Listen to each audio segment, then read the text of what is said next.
What's up guys, this is Balázs from Racing Brick. Today's set is the flagship LEGO Technic model of 2020, if we don't count the Lamborghini Sienna of course. So let me introduce you the 42114 6x6 Volvo Articulated Hauler, the first LEGO Technic set with a remote controlled motorized gearbox. The set comes in a massive box. It is almost as tall as my photo background. You can see the hauler on the front, driving through some rough terrain, and the smart device control is also indicated with the Control Plus application. On the back we get some interesting information about the real deal, like the weight of 43 tons and the massive payload capacity of 55 tons. Interestingly, the exact model, which is the A60H, is indicated on the set itself with stickers, but it is not used in the name, not sure why. As you see, the LEGO version will be 60 centimeters long. We also get some screenshots from the app and some hints about the different features. On the side, the different powered up components are listed. There's a Technic hub inside, a large and an axle motor, and another one that was not used in a Technic set before, the large angular position motor. So let's open the box. As we've seen in previous larger sets recently, there's a big white cardboard box inside, apart from the first batch of bags. It helps to keep some of the pieces separated. The set has 2,193 pieces, the price is €249.99 or dollars, and it will be available from the 1st of August. There are 17 numbered bags inside, one unnumbered bag with the rims and fenders, one extra box with the electronics, the 6 tires and the instructions and the sticker sheet in a separate bag. We also get the promotional brochure with a code that grants free entry for kids in Legoland resorts and discovery centers. The sticker sheet is quite small considering the size of the set. The manual on the other hand is pretty massive, but despite the branding we don't get any extra information about the original model. As you see, the building process is split to 4 phases. Here is the part list from the end of the instructions. Now let's open the box of the electronics. Here are the motors and the hub. Not sure why the box calls the new motor large angular position motor. It already exists in the Spike Prime set in a different color, and it is called Technic large angular motor there, which makes more sense. Apart from the color of the housing and the cable, there's no any difference between the two motors. It has multiple connection points on each side, and the axle connection is also available on the back of the unit. It has absolute positioning like the Technic L and XL motors, but as a nice surprise, the zero position is properly marked on this one. As I said, apart from the color, the internals should be identical with the Spike Prime motor, but it should have a different ID as the current version of the powered up app refuses to communicate with it. I guess we'll have to wait for an update. Luckily, it can be used without a problem with the Brick Controller 2 app. Now let's start building. The building process begins with a massive structure that has 3 stacked 5x7 frames as the core. I know some builders are not a fan of this technique. We'll see how it will be used. After being used in the leap here, now the 3x3 biscuit piece appears again in yellow. In the next steps, there are a lot of different gears used. This section will become the gearbox. The next item is the new heavy-duty differential that we've seen first in the Top Gear rally car. Make sure to double check the instructions for the correct orientation. The red part of the differential should be on the side where you have the long yellow axle. It is a bit difficult to test the differential at this stage, but it's good to verify that everything is connected properly. Going forward, there's a really odd piece used, which is a purple cable holder that will serve a totally different purpose this time. Make sure to check the proper orientation again in the instructions. As you see, once it is in place, it will act as a limiter or end stop for this axle, and it will mark the 2 end points of the gearbox during shifting. Here we add the linear clutch and connect it to the axle at the bottom. It seems to be pretty weird for the first sight as the other end of the clutch is fixed. This will act as a brake for the wheels, a sort of park position when the bed is operated. As the construction of the gearbox continues, there are many axles that need to go to their respective places, so pay attention. Yet another massive triple frame to add to the structure for the second rear axle. As a surprise, here's the old school differential in dark bluish grey. Last time we saw it in the Land Rover Defender in red. This will act as the central differential, connecting the rear axles with the front one. This is again an important step that requires some attention. The second differential goes in place. Make sure to double check the orientation. It should be the opposite of the other differential. There are 2 portal axle housings used, but they are built in sideways, so their purpose is only the gear reduction here. Interestingly, the axle with stop that goes through the wheel hub is secured in place by that 3 stud long axle pin behind it, not a very common solution. Once everything is connected, it is good to verify if the differential works properly. Remember, it is completely normal if you rotate one side and the other side rotates in the opposite direction. That's how differentials work. If you rotate the differential housing itself, then both outputs should rotate in the same direction. The other set of portal axles are connected as well, and all four wheels should rotate in the same direction if you turn one of the differentials. Time to unpack the L and XL motors. They form a nice block there together, and they have to be connected to those two axles, which requires some alignment. At the end of bag 1, we build the basis of the linear actuators that will move the bed. They are connected to that central axle. The orientation of the gears is again important, make sure to pay attention. And this is how the structure looks like at the end of bag 1. Surprisingly, there's no any verification here like we had in the leap hair set, not even at later stages, so you cannot be sure that you built everything correctly until the very end. I don't think it was a wise choice, the gearbox section is quite complex, so if you made any mistakes, there will be a lot of things to dismantle. At this point of the review, I did not have the Control Plus app available yet, but it would be a challenge to use it anyway as the steering motor is not connected and the whole system could not be properly calibrated yet, so I created a quick programming powered up that can be used to verify if the construction works okay. We need to connect the two motors to the hub. The XL motor connects to port A and the L motor to port B. The purple limiter piece should be in the position what you see here, that is the first gear. With this code block we can set this position as relative 0 if it is not the case. You can verify it with the reporter block above it. These two blocks turn the motor by 90 degrees at a time in each direction.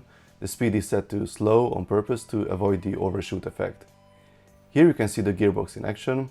It starts in first gear when the wheels are the slowest, then comes the second gear, then the third gear, and the last position is when the brake is engaged on the wheels and the motor will drive the linear actuators.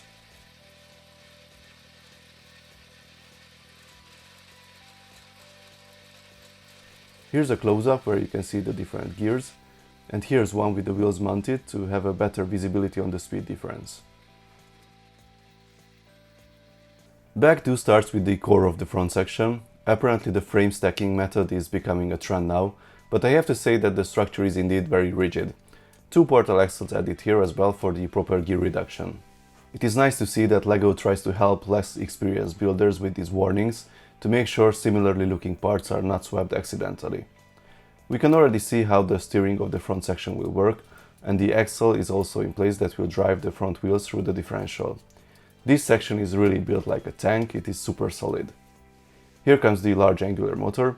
It is important to rotate it manually to 0 as the alignment matters for the steering. This is how the steering wheel works through a linkage. After we attach the motor to the rest of the assembly, you can already see it in action. If you were wondering why do we have a gear on the top of the motor as well, here is the answer. There will be a functional steering wheel. With a few extra beams, the cabin is already recognizable. Here comes the front section with the crankshaft already built in. After extending the body on both sides, we add the seat, the dashboard and the steering wheel. I really like how the different angled pieces come together in this assembly. Seems to be a little flimsy for the first sight, but once it is in place, everything is properly secured. Here comes the front differential. Not sure why we had to wait for so long to put it in place, as it is quite challenging to find the proper position, especially if it goes too deep for the first try and you have to pull back those yellow axles. Once it is in place, make sure to test it and don't forget to verify the orientation.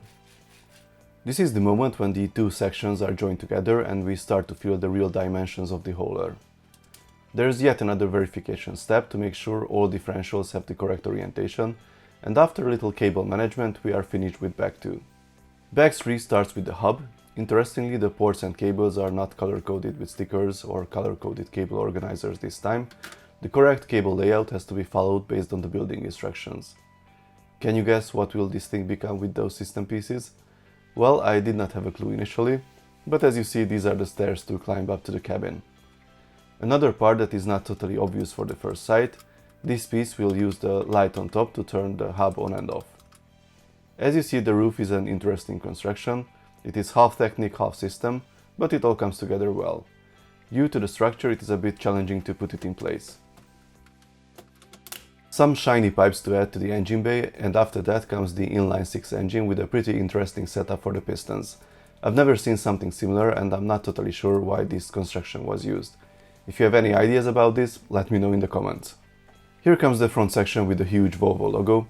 Unfortunately, these tiles are not printed, but we have some weirdly shaped stickers. You can see it if I remove the central piece. We add vents to both sides, and then comes the hood.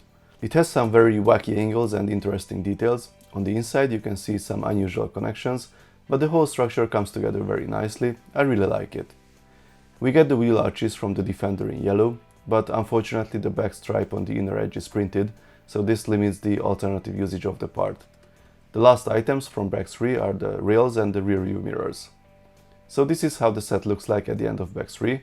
I just realized that the wheels were still on after the first test, so took them off for the photo. The last phase begins with 2 extra long linear actuators. They are added to the structure. The next more than 100 pages are dedicated to the bed. Be prepared for lots of yellow parts. This is definitely not the most exciting part of the building process. You will attach panels and beams and panels, then repeat the whole thing again. Once it's ready, the bed is attached to the chassis and the 2 linear actuators are connected as well.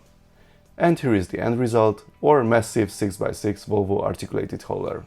It is really huge, the rally car almost disappears in the bed, and the concrete mixer truck fits as well. Unfortunately, the proportions are a little bit off compared to the real model. The most recognizable difference is the cabin that is way too wide and tall. I think this sacrifice had to be made to be able to find the housing for the Technic hub. Apart from the remote controlled functions, there's a manual one. By removing this axle, we can get access to the engine bay, and the construction is very similar to the real one. The front section has a fold-out ladder. The axle we just pulled out can hold the hood, and we can have a look at all the details of the engine bay. The battery compartment is not that difficult to access, although I suggest to have the batteries changed with the bed opened. It is easier that way. Now let's see how it works. I only got access to the beta version of the Control Plus app yesterday, so remember, this is not the final version. There will be differences for sure when it will be released together with the set, and not all features can be used, so I only give you a brief overview about it. A detailed presentation of the final version will come when it will be released. It starts with a calibration sequence. According to the app, you would need 1 meter of free space behind and in front of the hauler, but in reality it works with far less. It begins with the calibration of the steering, then comes the gearbox.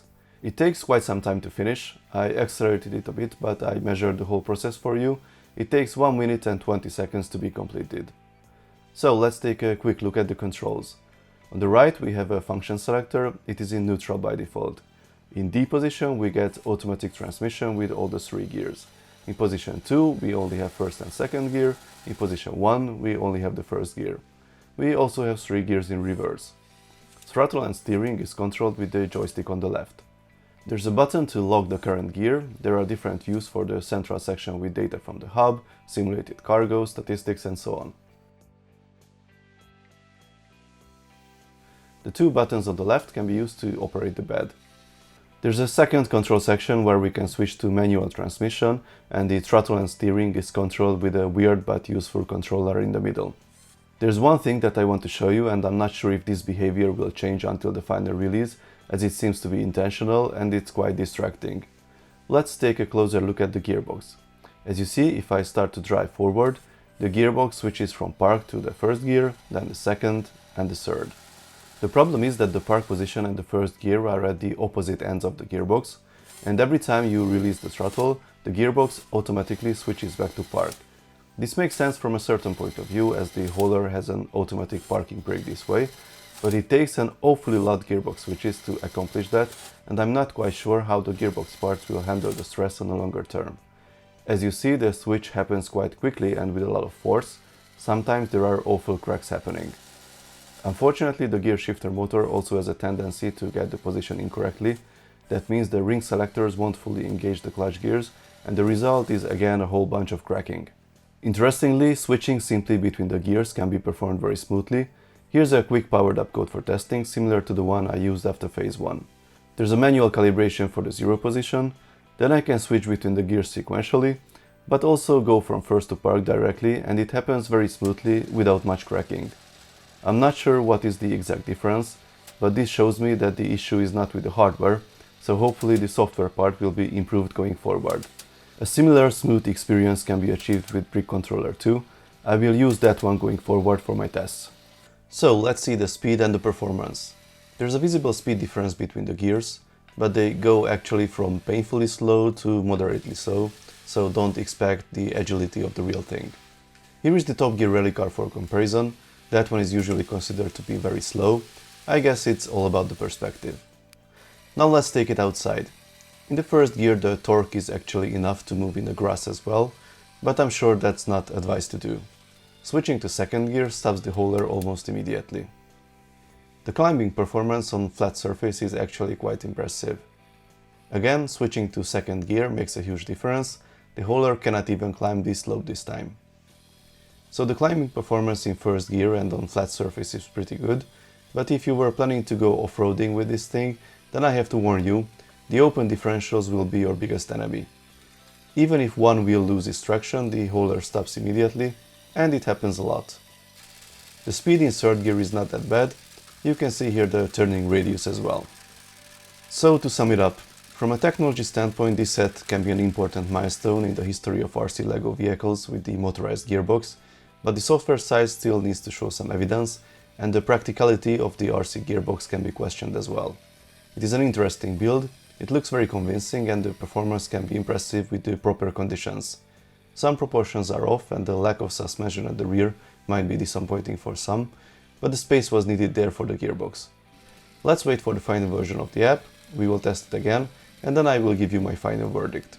If you like this video, then please give it a thumbs up, you can also subscribe, and tap the notification bell if you don't want to miss my Technic reviews and other LEGO RC videos. See you next time, bye bye.